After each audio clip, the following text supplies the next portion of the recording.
নমস্কার বন্ধুরা, কেমন আছো সকলে? আশা করি আমরা যে যেখানেই আছি আপন আপন কর্তব্যগুলোকে ভালোবাসা আর সততার সাথে সম্পূর্ণ করার আপ্রাণ চেষ্টা চালিয়ে যাচ্ছি। আর আমরা আমাদের এই যে সাধনা, এই সাধনায় মা-বাবার আশীর্বাদে, গুরুদেবের কৃপায় আর পরমেশ্বরের ইচ্ছানুসারে সফল হব। তো এই শুভকামনা নিয়ে এসো শুরু করি উপনিষদ অখণ্ড সংস্করণ হরপ্রকাশনী থেকে প্রকাশিত এই বইটি থেকে কঠোপনিষদের পরবর্তী মন্ত্রের পাঠ। তো এই বইটির অনুবাদ এবং সম্পাদনা করেছেন অতুলচন্দ্র সেন, সীতানাথ দত্তভূষণ আর মহেশচন্দ্র ঘোষ মহাশয়। তো মনকে তো শান্ত করতেই হবে। যদি শান্ত করতে হয় তাহলে কি করতে হবে? আমাদের প্রথমে শান্তি পাঠ দিয়ে শুরু করতে হবে। তাহলে এসো শুরু করি শান্তি পাঠ। ওং সহ নাবধতু সহনৌ ভুনক্তু সহ বীর্যং করবাবহৈ তেজস্বী নাবধিতমস্তু মা বিদ্বিষাবহৈ। ওম শান্তি শান্তি শান্তি। অর্থাৎ আচার্য শিষ্য আমাদের উভয়কে ব্রহ্মতুল্যভাবে রক্ষা করুন। ব্রহ্ম আমাদের উভয়কে বিদ্যাফল যেন তুল্যভাবে ভোগ করান। আমরা উভয়ে যেন সমভাবে বিদ্যালাভের উপযুক্ত বীর্য সামর্থ্য অর্জন করতে পারি। আমাদের অধ্যয়ন বীর্যশালী হোক, অর্থাৎ আমাদের লব্ধ বিদ্যা সফল হোক। আমরা যেন পরস্পরকে বিদ্বেষ না করি। আমাদের আধ্যাত্মিক, আদিদেবিক ও আদি ভৌতিক এই ত্রিবিধ বিঘ্নের শান্তি হোক।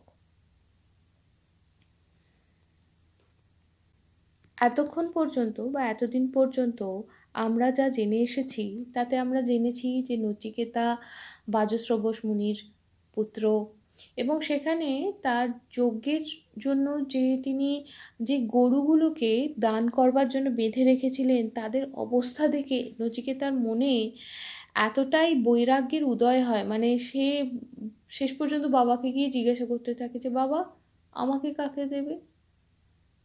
তো শেষ পর্যন্ত বাজশ্রবস মুনি বলেন তোকে যমকে দিলুম। সেইখান থেকে সমস্ত ঘটনার সূত্রপাত। নচিকেতা ওই ছোট্ট বয়সে তিনি কিন্তু বুঝতে পেরেছিলেন যে ওই যে মানে একদম শীর্ণকায় অস্থিচর্মসার ওই গরুগুলি একে দান করা মানে তার যে কি, মানে সেটা কেন দান হচ্ছে, তার আম, তার তার সত্যি বলতে কি তার যৌক্তিকতা সে খুঁজে পাননি। সেই যে জিজ্ঞাসা, সেই যে জানার ইচ্ছে, তার থেকেই এই সমস্ত ঘটনা পরম্পরা ক্রমে তিনি জমালয়ে যান।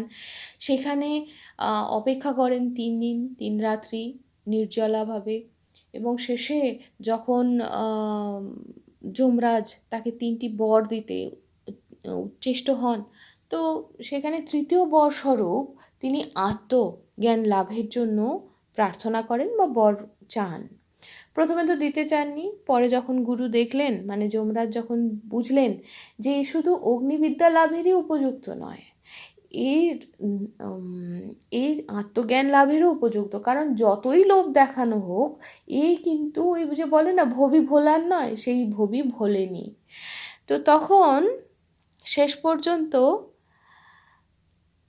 তাকে আত্মজ্ঞান দিতে আরম্ভ করেছেন। তাই আমরা আজ প্রথম অধ্যায়ের দ্বিতীয় বল্লিতে পৌঁছেছি। তো আজ আমরা পরবর্তী মন্ত্রের পাঠ শুরু করব। আজ আমরা পড়ে নেব 52 নম্বর মন্ত্র। নায়মাত্তা প্রবচনেন লভ্য ন মেধয়া ন বহুনা শ্রুতেন যমে বৈশ বৃণুতে তেন লভ্যস্তস্যৈষ আত্মা বিবৃণুতে তনুং স্বাম। অর্থ কি? আসুন বুঝে নিই। উত্তম রূপে বেদাধ্যয়ন দ্বারা এই আত্মাকে লাভ করা যায় না। মনের ধারণা বা চিন্তা শক্তি অথবা বহু লোকের নিকট শ্রবণ দ্বারাও ইহাকে পাওয়া যায় না। এই আত্মা যাহাকে বরণ করেন, যোগ্য বলিয়া গ্রহণ করেন, তিনি তাহাকে পাইয়া থাকেন। তাহারই নিকটে এই আত্মা স্বীয় তনু অর্থাৎ আপনার স্বরূপ ও মহিমা প্রকাশ করেন। ব্যাখ্যা হিসেবে বলা হচ্ছে, পূর্ব শ্লোকে যে মহান অশরীরী আত্মার কথা বলা হইয়াছে তাহাকে কি প্রকারে পাওয়া যায়, এই শ্লোক এবং পরবর্তী শ্লোকে তাহাই বলা হইয়াছে। এই মহান আত্মাকে বেদ অধ্যয়ন দ্বারা জানা যায় না, মেধা অর্থাৎ মানসিক ধারণা, চিন্তা শক্তি বা ইন্টেলেক্ট এবং যুক্তিতর্ক দ্বারাও তাহাকে পাওয়া যায় না। বহু লোকের নিকট আত্মার কথা শুনিয়াও আত্মা সম্বন্ধে অপরোক্ষ জ্ঞান জন্মে না। এই সকল উপায় দ্বারা আত্মার বিষয়ে একটা পরোক্ষ জ্ঞান জন্মিতে পারে, কিন্তু আত্মার অপরোক্ষ অনুভূতি হয় না। যে আত্মা বিশ্বের সমস্ত জীবের হৃদয়ে বিদ্যমান, সেই আত্মাই আমার হৃদয়ে অবস্থিত থাকিয়া আমাকে চালিত করিতেছেন। প্রকৃতপক্ষে আমার আত্মাই সেই আত্মা। এই প্রকারের উপলব্ধি বেদ পাঠাদি দ্বারা জন্মে না। প্রশ্ন হইতে পারে যে কি উপায়ে পরমাত্মাকে লাভ করা যাইতে পারে? এই প্রশ্নের আশঙ্কায় শ্রুতি দৃঢ়স্বরে বলিতেছেন, এই আত্মা যাহাকে বরণ করেন অর্থাৎ যোগ্য বলিয়া গ্রহণ করেন, তাহার হৃদয়ে তিনি স্বীয় তনু প্রকাশিত করেন। এ স্থলে আত্মার তনু বলিতে তাহার স্বরূপ, মহিমা, ঐশ্বর্য সমস্তই বুঝাইতেছে। তো এইখানে আমার একটা ছোট্ট আপনাদের সাথে সাথে তো আমরা একসাথে পড়ছি, জীবনের গন্তব্যর দিকে সঠিক পথে এগোচ্ছে কিনা তার দিশা পাওয়ার চেষ্টা করছি। তো এই যে শ্লোকটি, এই শ্লোকটির সঙ্গে আমার একটা খুব একটা চলিত কথা বা একটা প্রবচনের খুব সুন্দর মিল পেলাম।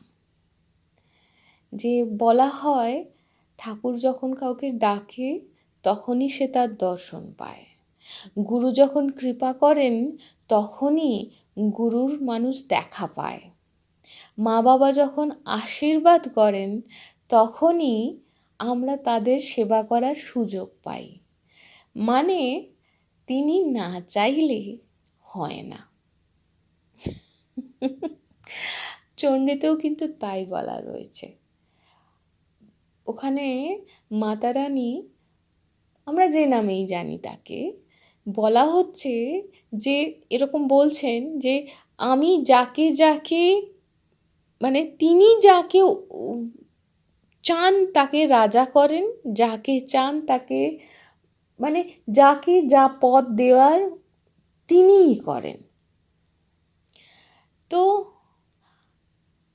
সেইভাবে ধরতে গেলে এই যে আজ আমরা একসাথে পড়ছি, একসাথে শুনছি, এটাও তার ইচ্ছা, এটাও তার কৃপা।